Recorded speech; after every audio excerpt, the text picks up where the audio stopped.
반갑습니다.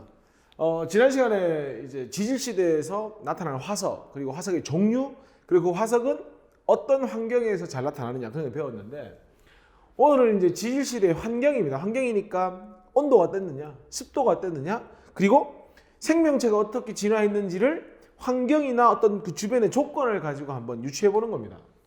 먼저 수륙분포의 변화라고 되어 있는데, 수륙분포의 변화를 이야기할 때 온난이냐 한랭이냐가 이야기하죠. 그 이유는 온도에 따라서 빙하가 있느냐 없느냐, 그리고 그 빙하가 많아지면 그만큼 물이, 바닷물이 언다는 얘기니까요, 해수면은 낮아지겠죠. 그리고 빙하가 녹는다, 물이 많이 생긴다는 얘기죠. 빙하가 녹으니까 해수면은 높아지게 되는 겁니다. 어쨌건 온도를 쭉 살펴보면 기본적으로 말기에 보면 각 시대의 말기에 빙하기가 있었죠. 근데 유일하게 중생대만 지금 빙하기가 보이지 않죠. 신생대는 빙하기와 그 사이에 있는 간빙기가 뭐 되고 있습니까? 반복되고 있다. 그래서 현재에 왔다 정도 기준으로 생각하시면 됩니다. 자, 이제 그 각 시대별로 특징을 한번 볼 텐데, 일단 기본적으로 선캄브리아대는 전반적으로 온난했는데 말기에 빙하기 정도가 있었다만 파악이 됩니다. 왜냐하면 화석이 없기 때문에 수륙 분포, 그러니까 육지와 바다의 분포를 정확하게 알 수는 없는 겁니다. 자, 고생대로 가면요, 이 고생대 중기에는 우리가 판 구조를 배웠죠. 유라시아판, 아프리카판 등등이 이렇게 곳곳에 대륙이 이렇게 흩어져 있습니다. 그러면 대륙과 대륙 사이에 뭐가 있겠습니까? 바다들이 존재했겠죠. 그러다가 이게 중요하죠. 고생대 말기에 가면 이 모든 대륙이 합쳐지는 겁니다. 사실 지구가 진화하는 과정, 현재까지 오면서 이 대륙은 모아졌다, 합쳐졌다, 퍼졌다를 사실은 두세 번 반복을 합니다. 그런데 가장 마지막으로 이 모든 대륙이 모였을 때 큰 대륙, 이걸 뭐라고 하냐면 판게아라고 하죠. 이 판게아를 마지막, 큰 대륙을 마지막으로 형성한 시기가 고생대 말기가 되는 겁니다. 고생대 말기에 이 판게아가 생기면요, 이게 뭡니까? 이게 지금 보니까 북아메리카, 아메리카, 이게 남아메리카 판이죠. 이게 지금 우리나라가 속해 있는 유라시아판, 이게 보니까 아프리카고요. 이게 지금 뭐 인도 대륙인 것 같죠? 밑에 이제 오세아니아가 있는 이런 구조입니다. 이 모든 판이 합쳐진 걸 뭐라고 한다? 판게아 또는 초대륙이라는 표현을 쓰죠. 그래서 언제 바로 고생대 말기에 뭐가 생겼다? 초대륙인 판게아가 형성되었다. 이 판게아가 형성되면요, 해안선 자체가 완벽히 바뀌어버리죠. 바다와 육지의 분포가 완벽히 바뀌어버리죠. 그러니까 뭐다? 급격한 환경 변화를 뭐 할 수밖에 없다? 가져올 수밖에 없다. 좀 이따 하겠지만 고생대 말기에 가장 큰 대멸종이 있었다고 보는데요, 그 두 가지 요인이요, 첫 번째가 바로 판게아 형성입니다. 두 번째가 여기 나와 보이지만 빙하기 때문에 역시나 큰 멸종이 생깁니다. 그래서 우리가 꼭 기억해야 될 건 뭐냐? 고생대 말기에 가서 뭘 형성했다? 판게아라고 하는 초대륙을 형성하면서 뭐 했다? 대륙이 하나로 뭉쳐졌다. 그러면서 해안선도 변하고 수륙분포도 완벽히 변하게 되었다. 이걸 꼭 기억하셔야 됩니다. 그래서 그림에서 판게아, 그럼 뭐다? 고생대 또는 고생대 말기라는 걸 기억하셔야 됩니다. 자, 이제 이 고생대 말기에 합쳐졌다가요, 북아메리카 일로, 남아메리카는 이쪽으로, 유라시아판 이렇게 이동하죠. 그리고 이 아프리카 판과 인도 대륙은 전부 위쪽으로 이렇게 이동을 하게 됩니다. 그래서 언제 이 판의 분리가 시작되냐면요, 바로 중생대에 뭐가 분리된다? 바로 판게아가 분리가 되는 겁니다. 그럼 보세요. 지금 아메리카와 유라시아, 그 다음에 아프리카가 서로 벌어지죠? 벌어지니까 여기 뭐가 생기겠습니까? 여기에 바다가 생길 거 아닙니까? 그죠? 그 바다가 뭐가 되는 거죠? 대서양이 형성된다. 고생대 말기에 대륙이 합쳐졌다가 중생대에 이동을 하면서 바로 뭐야? 대서양과 여기 인도 대륙 있죠? 여기에 있는 인도양이 뭐였다? 형성이 되었다. 그래서 꼭 기억할 거, 중생대 때 뭐와 뭐가? 인도양하고 뭐가? 대서양이 생겨나기 시작했다. 생겼다기보다는 판과 판이 멀어지면서 바다가 형성되었다. 이렇게 보시면 되죠. 그리고요, 여기 지금 북아메리카가 이쪽으로 이동하고 남아메리카 이쪽으로 이동하죠. 그럼 여기서 마찬가지 큰 충돌이 있을 수밖에 없죠. 그래서 중생대 때 인도양과 대서양이 형성되면서 태평양과 아메리카, 태평양 남쪽이죠. 아메리카가 부딪히면서 여기서 뭡니까? 로키 산맥, 여기서 안데스 산맥이 형성이 되죠. 그래서 중생될 때 뭐가 생겼다? 로키 산맥과 안데스 산맥이 형성되었다를 기억하시면 되는 겁니다. 됐습니까? 그러니까 사실은 이 중생대에 오면서 뭐가 되는 겁니까? 적절한 바다와 적절한 육지가 있기 때문에 생물군이 종류나 수가 많아지게 될 수밖에 없는 거죠. 그러다가 자 차츰차츰 계속 이동을 하죠.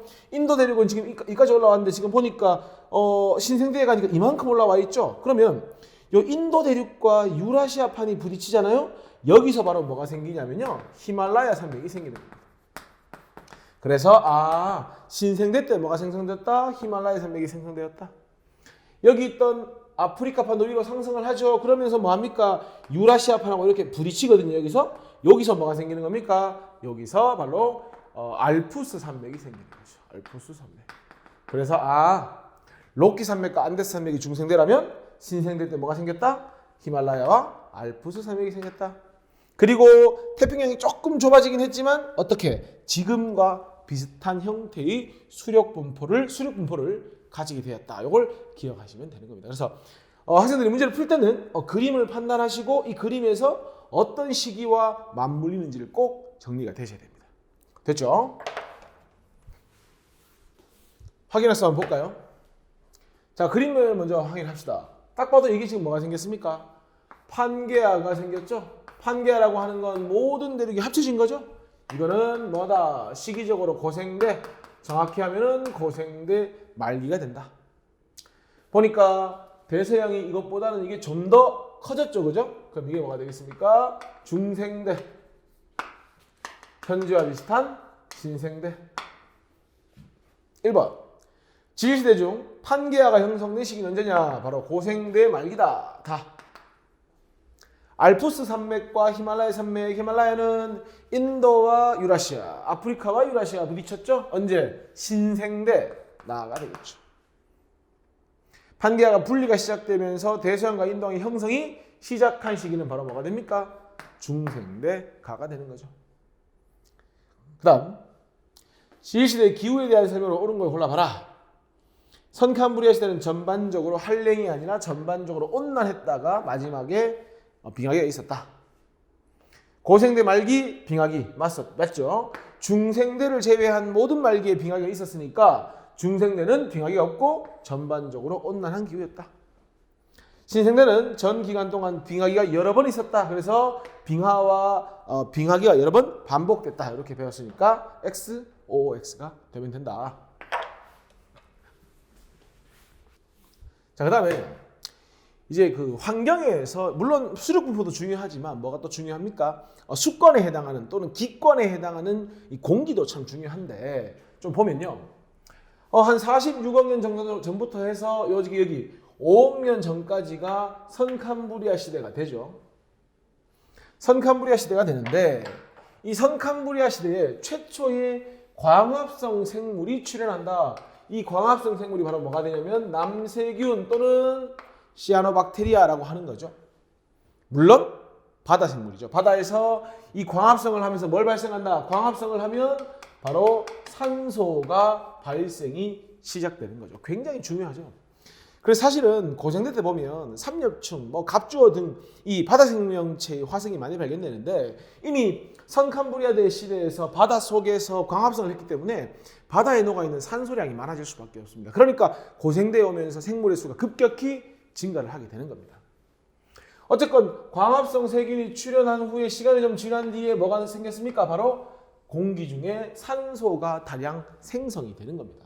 그리고요, 이 산소가 쌓이다 보면 대략 어느 시기쯤 되었을 때 고생대 시기가 되었을 때 뭐가 생성된다? 바로 오존층이 형성된다. 이게 중요한 겁니다.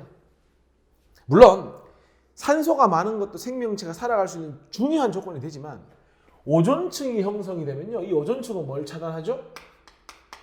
자외선을 차단시켜주죠. 원래는 선캄브리아 시대나 또는 오존층이 형성되기 전에는 이 자외선이 차단이 안 됐기 때문에 육지에는 살 수가 없는 조건이었습니다. 왜냐? 자외선이 인체에 굉장히 생명체에 해를 많이 주죠. 근데 이제 바닷속에 들어가면 바닷물이 막아주니까 그래서 원래는 수중생물이 먼저 발견이 된 겁니다. 그러다가 오존층이 형성되면 어떤 의미를 가지느냐? 바로 고생대 때 오존층이 형성되면서 육지, 그러니까 육상 생명체가 뭐 하게 된다? 발달이 시작이 되는 겁니다. 그래서 처음엔 바다에만 살다가 고생대 때 바다와 육지를 오가는 생명체가 진화 발달하다가 나중에는 육상생물이 출현을 하게 된다. 그러니까 육상생물의 출현은 뭐와 연관이 있다?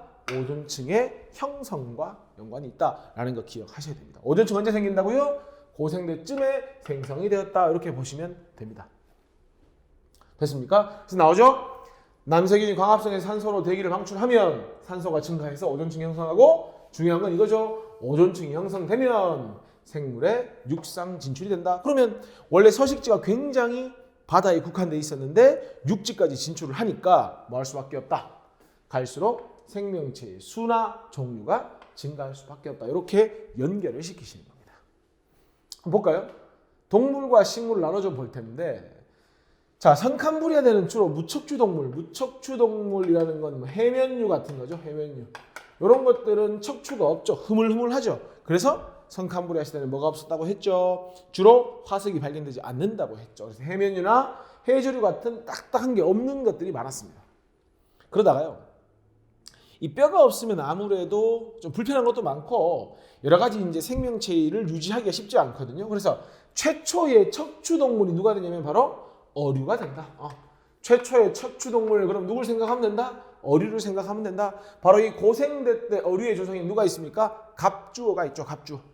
그래서 그 물고기는 잘 알다시피 뼈가 있죠. 그게 바로 최초의 척추 동물 누구다? 어류다라고 생각하시면 됩니다. 그리고요, 고생대 때 아까 뭐가 생겼다고 했습니까? 오존층이 형성됐다고 했죠. 그래서 양서류라는 거냐, 양쪽 육지와 바다를 오가며 살 수 있는 거죠. 도마뱀 같은 거 바다에도 살 수 있고 육지에도 살 수 있고. 양치식물 뭡니까? 고사리 같은 게 대표적인 양치식물 아닙니까? 양치식물 역시나 조금 습하긴 하지만 분명히 어디에 살아가죠? 육지에서 생존을 할 수 있죠. 그러니까 이게 중요한 거예요. 고생대 때는 바로 식물에서는 양치식물, 동물에서는 양서류. 뭐가 중요하다? 바로 육지 환경에서 살아가는 생명체가 보이기 시작했다. 왜? 고생대 때 오존층이 형성됐으니까. 그러다가 중생대는 우리 보통 파충류의 시대라고 하죠. 시조새, 공룡, 중생대. 자, 양치식물 같은 생명체들은 보통 포자를 이용해서 번식을 많이 했어요. 일반적으로. 근데 이 포자는 좀 습해야 되지, 좀 건조하거나 하면 번식이 힘듭니다. 모든 생명체에 지나는 환경 적응과 생명체 유지, 종족 번식을 목표로 하고 있거든요. 그러니까 포자로 번식하는 것보다는 씨앗, 종자라고 표현하죠. 씨를 가지고 번식하는 게 좀 더 유리한 겁니다. 그래서 씨를 이용한 식물, 거시식물이라고 출현이 되는 겁니다. 그게 언제가 됩니까? 중생대가 되는 거죠. 그러다가 이 씨가 바깥에 노출되어 있는 것보다는 안쪽에 들어가 있는 게 좀 더 번식이 유리하겠죠. 그래서 신생대로 넘어가면 속시식물. 파충류는요, 보통 일반적으로 체온이 막 변합니다. 변온 동물이라고 하죠.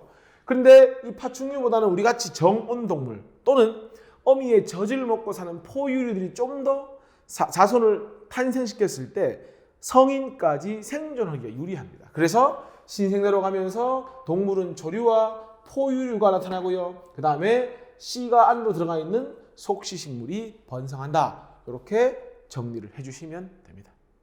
실제로 보면 식물계와 이제 동물계의 변화가 쭉 나와 있는데, 식물계 같은 경우에 지금 보면 이 어떤 중생대, 신생대 넘어갈 때 뭔가 딱 떨어지지가 않죠. 실제로 속시식물의 경우에도 출현한 건 중생대거든요. 번성한 게 신생대거든요. 조금 오류가 있죠. 좀 차이가 있죠. 조류도 마찬가지죠. 뭔가 조금 여기서 말하는 조류라는 건 물고기 같은 어류를 이야기하는 건데 어쨌든 차이가 조금 있죠. 근데 어떻습니까? 동물은 정확히 지질시대의 구분과 동물계의 진화는 완벽히 일치한다. 그죠? 그래서 두 개 중에서 뭐다? 이 동물계의 변화가 뭘 구분해준다? 이게 바로 지질시대를 구분하는데 더 유용하게 쓰인다. 물론 식물도 무시할 수는 없지만 두 개를 비교하자면 누가 더 동물계의 변화가 좀 더 지질시대를 구분하는데 유용하다는 것까지 정리가 돼주시면 됩니다. 확인해서 봅시다. 자, 기억부터 볼까요? 포유류, 젖을 먹고 정원동물, 씨앗이 안으로 들어갔죠? 이건 언제입니까? 신생대로 연결하시면 되죠. 어류, 최초의 척추동물 양서류 드디어 육상생물이 출현했다고 볼 수 있고 양치식물 육상 다습하긴 하지만 어쨌든 육지생물이다. 언제? 오존층이 형성된 고생대. 파충류 거시식물은 공룡이 파충류죠. 중생대. 그 다음 화석이 드물고 최초의 다세포 생물이 출현한 게 바로 선캄브리아대가 된다. 이렇게 정리가 되시면 됩니다. 자, 문제 한번 풀어볼까요? 1번 한번 봅시다. 진시대의 기온비가 나타낸 거다라고 했고요. 자, 뭐 아까 봤던 그 그림이 주어져 있죠. 기억해봅시다. 선캄브리아 시대의 초기 평균 기온은 현재보다 높았다. 확인하시면 되죠. 현재가 점선인데 현재보다 분명히 높았습니다. 그죠? 맞는 말. 대륙 빙하의 면적은 신생대 초기보다 말기에 더 넓었을 것이다. 자, 신생대입니다. 초기는 상대적으로 기온이 높죠. 그 다음에 말기 쪽에 가니까 초기보다는 기온이 낮죠. 당연히 말기에 기온이 낮았으니까 빙하의 면적이 넓었을 것이다. 맞는 말이죠. 그리고 빙하의 면적이 넓었다는 건 해수면은 낮았다라고 볼 수 있는 겁니다. 디귿. 평균 해수면은 고생대 말기하고 중생대 말기. 자, 중생대 말기에는 어떻습니까? 온도가 높습니다. 상대적으로 기온이 높죠. 그러면 중생대 말기에 기온이 높다는 건 빙하의 면적 또는 빙하의 양은 작았다. 얼음이 녹았다. 그럼 뭐가 많았을 것이다? 물이 많았으니까 평균 해수면은 중생대 말기에 더 높았을 것이다. 맞는 말이 되는 거죠. 실제로 고생대 말기는 뭡니까? 빙하기가 찾아왔으니까 빙하가 많고 해수면은 낮아졌겠죠. 그래서 답은 뭐가 된다? 기억과 미음과 디귿이 된다. 2번. 자, 그림 보고 판단하셔야 되죠. 여기 뭐가 보입니까? 초대륙 판계가 보이죠? 고생대 말기죠. 고생대 말기. 두 개 비교했을 때 바다가 이제 막 생기기 시작했죠. 아, 대서양과 인도양이 형성이 시작됐다. 판계의 분리가 시작됐다. 중생대. 그리고 현재와 비슷해졌다. 뭐가 됩니까? 신생대가 되는 거죠. 1번. 가는 고생대 말기의 수립분포. 오케이. 나는 신생대니까 현재의 수립분포가 가장 비슷. 오케이. 다에서는 중생대니까 대서양이 생성되기 시작. 오케이. 히말라야 산맥은 유라시아와 인도 대륙이 부딪히는 언제? 바로 신생대 때 형성이 됐으니까 4번 틀렸네요. 고치세요. 다가 아니고 언제입니까? 나가 되는 거지. 중생대 때는 안데스하고 로키 산맥이지. 5번. 가보다 나에서 해양 생물수가 더 많았겠다. 당연한 거 아닙니까? 가는 뭐가 없었습니까? 바다가 없었죠. 바다가 충분히 형성이 되었죠. 맞는 말이죠. 답 몇 번입니까? 4번. 3번입니다. 다음 보기의 생물을 지구에 번성한 순서대로 보자. 양서류라는 건 어떤 의미가 있다고 했죠, 선생님이? 바다에서 육지로 올라온다고 했죠. 언제?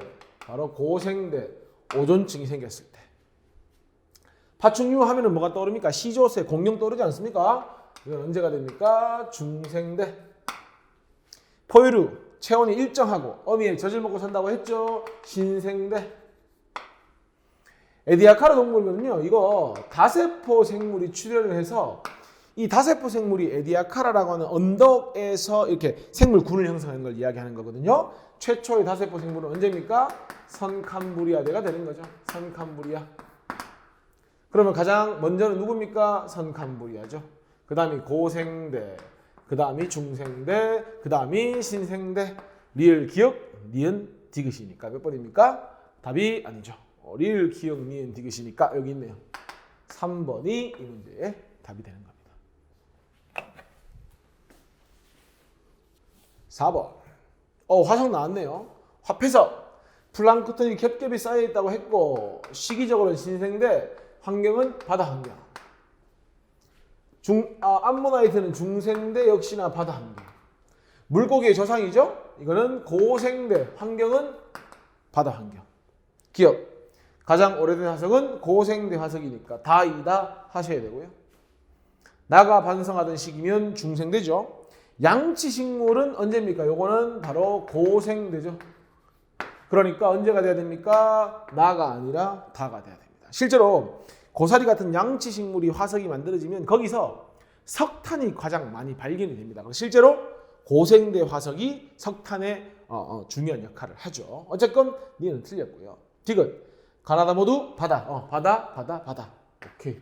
답은 디귿만 정답이 되는 겁니다.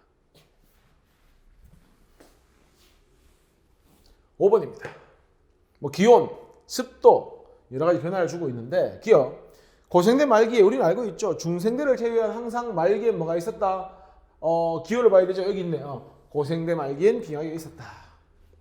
니은 중생대 기온은 대체적으로 온난했고요. 그 다음에 습도는 건조했네요. 맞습니다. 디귿 지질시대의 구분은 식물계보다 동물계의 변화를 기준으로 한다. 이거 아까 쌤이 얘기했죠. 맞는 말인데 확인합니다. 요 경계에 정확히 누가 더 많습니까? 동물이 좀 더 일치하는 거 눈에 보이죠? 그러니까 식물보다는 동물계의 변화를 더 중시한다. 답은 기억과 니은, 디귿이 다 맞다. 6번입니다. 가는 이거 무슨 그림입니까? 삼엽충 아닙니까? 삼엽충은 고생대 바다. 방금 봤죠? 합해석 신생대 바다. 암모나이트죠? 이거는 중생대 바다. 기억. 지구상에 출현한 시기 고생대, 중생대, 신생대니까 가, 다, 나 맞죠? 나는 판게야. 판게야 그러면 뭐가 생각나야 됩니까? 고생대, 말기. 그러니까 판게야는 바로 가죠. 틀렸습니다. 디귿. 다가 번성한 시기. 그러니까 중생대에는 그렇죠. 빙하기가 없었죠. 답은 기억과 디귿.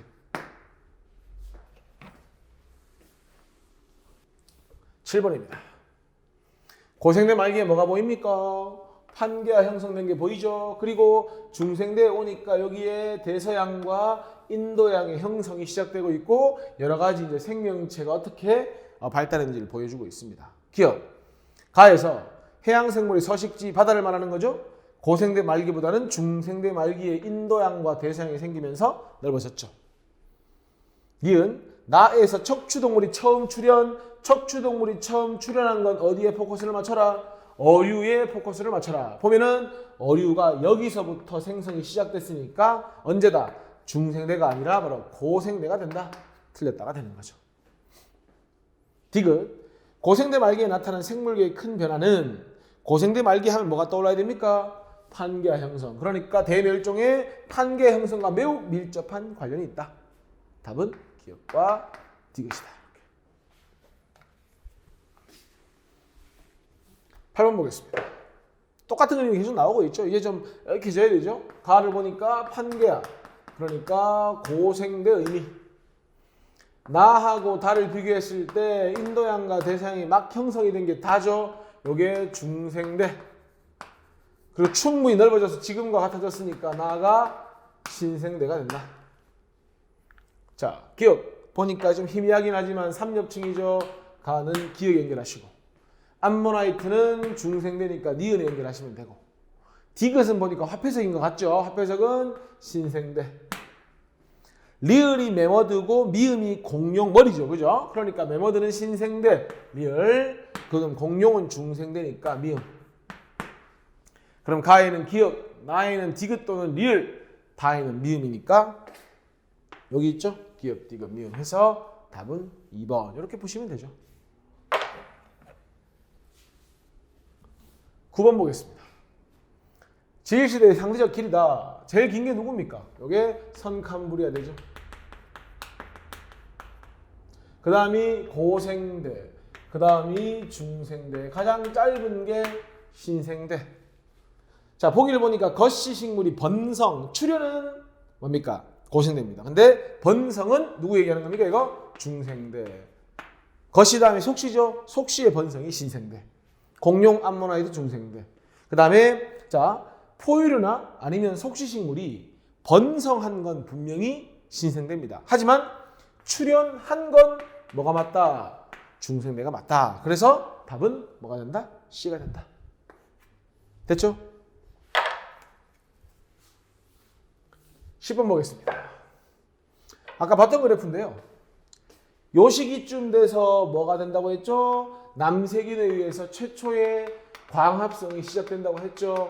그래서 광합성을 하면 산소가 막 생겨나겠죠. 그러다가 어느 정도 광합성이 충분히 진행이 되면 뭐가 많아졌다? 공기 중에 산소가 많아졌다. 그리고 공기 중에 산소가 많아지다가 고생대 즈음에 뭐가 생겼다? 바로 오존층이 생성되었다. 그리고 오존층이 생기면 자외선을 막아주기 때문에 바로 이게 중요하죠. 육상생물이 출현했다. 그래서 양쪽에 다 살 수 있는 양서류가 언제 발견된다? 고생대 때 발달한다. 기억. 최초의 생명체는 당연히 바다석이죠. 뭐 누군지는 몰라도 육지는 고생대에 가야 나타날 수 있죠. 생물의 광합성으로 대기 중 산소 농도가 증가했고요. 광합성을 최초한 적은 성칸브리아 되고요. 오존층 형성 이후에 제일 중요한 건 뭐라고요? 생물권의 분포 범위 뭡니까? 바다, 수권이라고 하죠. 그것이 뭡니까? 직권, 육지로 확대되었다. 그 얘기를 하고 있는 거죠. 그러니까 사실은 이 모든 환경 자체가 산소가 많아지고 수륙 분포 확대가 되고 하니까 생물의 수나 종류가 계속해서 늘어갈 수밖에 없는 겁니다. 그래서 답은 기억, 이응, 디귿이 되는 겁니다. 됐습니까? 자, 지금 우리가 이제 환경하고 지질시대 구분을 봤으니까 이 정도까지만 하고 다음 시간에는 이제 각 지질시대에 어떤 생명체가 사는지 좀 더 자세하게 한번 살펴보겠습니다. 수고하셨습니다.